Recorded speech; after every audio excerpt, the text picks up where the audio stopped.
Yo, what's going on, Kicks Army?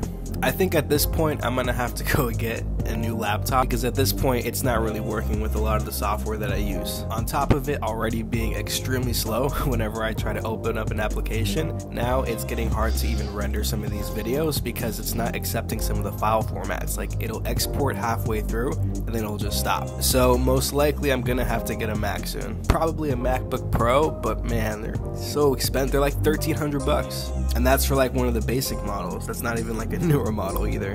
But in more important news, J.R. Smith, what are you doing, man? So here's the problem with this whole scenario. He says at the end of the game, he knew that they were tied.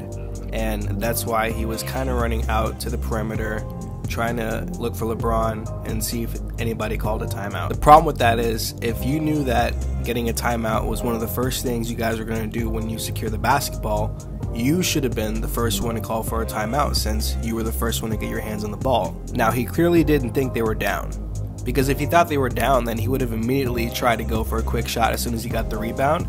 So he didn't think they were down, so he clearly thought that they were up by one. That's why he so casually ran out of bounds, and then he was realizing like, oh wait, we're tied, and then he kind of did that goof. Which is not absolving him from any criticism. Like, that was extremely dumb on his part. You have to understand what's going on at all moments of the game, especially if this is the finals. This is not a regular season game, like, and this is not something hard either.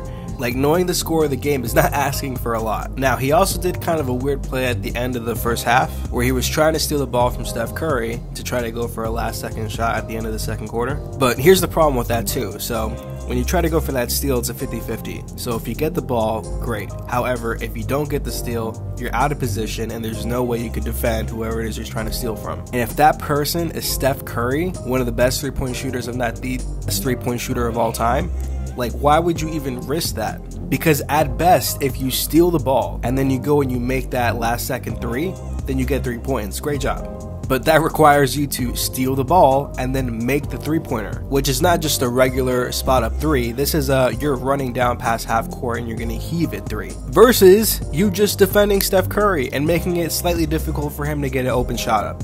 And if he still makes it, then okay, you did your job. Like, you'll live with that.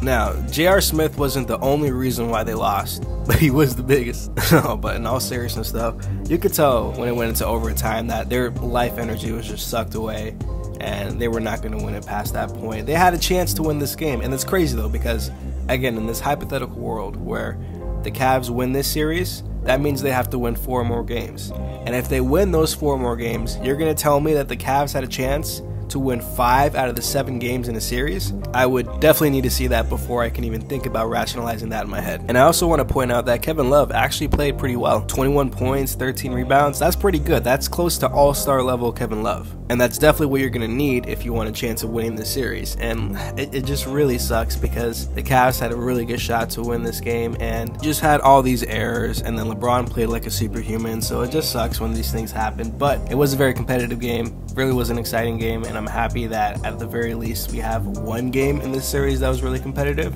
I'm hoping when they get back to Cleveland that Cleveland can at least win a game or two. Alright guys, but thank you so much for watching today's video. Let me know what sneakers you'd like to see me draw for this weekend's video. I'm going to do a how to draw on Saturday. So definitely leave your requests down in the comment section below. Peace.